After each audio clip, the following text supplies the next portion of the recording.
Welcome and thank you for joining us again in this lesson.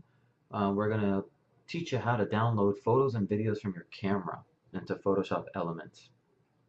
First thing I do want to tell you is make sure that your battery is fully charged. That's extremely important. Make sure your battery is fully charged. We don't want any mishaps or loss of data or any malfunctions before we do this. Second thing is, some professionals might use a card reader to import pictures from their camera, but be aware if the camera malfunctions or shuts off, you could lose your photos. And again, I just want to let you know, make sure your battery life is fully charged. Now, how do we do this? First, make sure your camera's off. Make sure your camera's off. Second, the cable that came with the camera, one side usually plugs into the camera, the other side, which is a USB, will plug into your computer. So go ahead and take the cable, plug it into your camera, and plug the other side into your computer. And once you have that, go ahead and turn your camera on, and the computer will make a sound that says, hey, something just connected to me. Now, make sure that you're in the organizer side. And again, how do we know we're in the organizer? We have the keyword tags, the albums, and the folder in the media browser in the middle. I'll go to the File menu, select Get Photos and Videos from Camera or Card Reader. Now, once the Element Organizer photo downloader opens up in the source, it says Get Photos from Where. I'm going to refresh this list again, and it's going to show that I have a Nikon hooked up. Go ahead and select the camera. You'll notice it says connecting to device, please wait. This may take a while. Now, it may take a while because for me, I have a lot of pictures, but if you don't have that many pictures, it may not take that much time. Just be a little patient and understanding that if it doesn't happen right away, it will.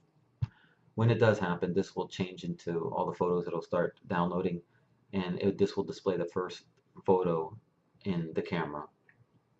And it should do this now. Here we go. Great. And as you can see, this is the first photo of my camera. Now we could talk about this dialog box here, but I'd rather not because it's the same settings in the advanced dialog with a little bit more flexibility. So go ahead and select the advanced dialog button, and this will open up the huge dialog box for the photo downloader. And we'll start here on the left side and then we'll move to the right. On the left side it says source, get photos from my camera. It tells me I have 315 files, which total about 3.1 gigabytes. Yikes. Show, I have the option to show just videos, pictures and videos, or just pictures. As you can see here, there's a little check mark by each picture, so that means that all 315, as you can tell, if I were to take the scroll bar here and move down, you would see that all 315 have been selected. Maybe I don't want that, maybe I do. I don't. So I'm going to uncheck all. I could check all, but we'll uncheck all. Now, let's say that I wanted to select the first 9 photos. How would I do that? I could select each photo and video in the first 9, but let me uncheck all. Let me show you there's an easier way. You could select the first photo with the blue border around it to indicate it. Go to the last photo, press the Shift key first, select the last photo in that range or series that you want, and all the pictures in between have the blue border around them. Then you can go to any of them and just press the check mark and it'll check them all. That's a nice quick way of doing something, isn't it? Let me show you something else. Let's say that I wanted to select these first 9 photos, but I didn't want that video. Again, select the first one, Shift, click the last one, and then press the Control key and click on the photo or the video you do not want. I didn't want that one. Now, when you check them, it will only check the ones that have the blue border around it. That's another easy way of doing it. Now that we have our photos selected, and they're mostly clouds, let's go to the right side. We have save options. Here's the location. It's going to save them in users, test, pick my pictures. My pictures is the default setting. This setting is also in your edit preferences, which I'll show you. If you don't want that, you can change it in the preferences, or you can change it here each time. That's up to you. This says create a subfolder. Well, I don't want all these shoved into my pictures. I would like them in a folder, and maybe that folder can be in my pictures. That would be a better idea. So I probably change the shot date, not today's date, but maybe custom name. And then I would enter the name as clouds. So now I've created a subfolder called clouds for which these pictures are going to go into. Now I can rename these files. I can keep the original file name, which is the DSC 1929, 1925, but I don't know what that means. So I'd rather rename my files to a custom name. And again, I'd actually choose clouds again. I know it sounds redundant, but that's just me.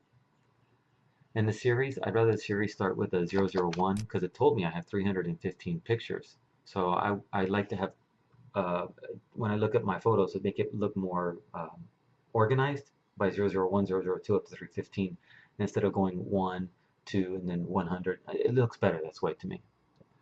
And now under this, what I like about this, it provides an example for you. So your photos are going to be named this, clouds underscore 001.nef. NEF is for the Nikon camera. CR2 is for Canon. This little check mark right here says preserve current file name in XMP. What is that current file name? That weird one over here. I don't check it, but if you wanted to, you could. I mean, that's an option too. Under advanced options, automatically fix red eyes. No, I would never suggest that. Automatically suggest photo stacks. I would never suggest that either. Make group custom name a tag. I wouldn't select that either. Import an album. I'll show you in a later lesson how to create an album. Now, if you created an album called Clouds, you could just import all these pictures right into the album. That would be very handy. But I didn't do that. So I'm going to leave this unselected. Now, there's an options here. After I copied my photos, do I want to delete the originals? Or after I copy, do I want to verify and then delete the originals? Or after copying, do I want to delete the originals? Well, I would prefer after copying, do not delete the originals. I want to make sure that the photos that I downloaded into my computer are there, and I can see that they're there and everything's okay. And then I want to back them up to a hard drive to always have more flexibility. And then the other one is apply metadata. Oh, I'm sorry, I did forget to mention that once I have my photos in the computer, once I have them backed up to a hard drive, then those originals that are left on the camera, then I could go back to the camera and delete them. Okay, but I never want to delete photos from the camera without doing those other two steps first.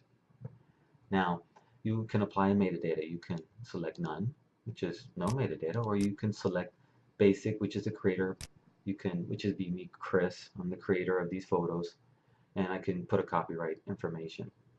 Now, once you do this, the next thing you would do is press the, I'm gonna move the screen up, sorry. I would press the Get Media button. All those photos and videos into the Save Options area, renaming them, and all the other information. Now, there is something else I wanted to show you real quick. On the Windows, if you go to Edit, Preferences, General, go to Camera or Card Reader. It says Files, Save Files In.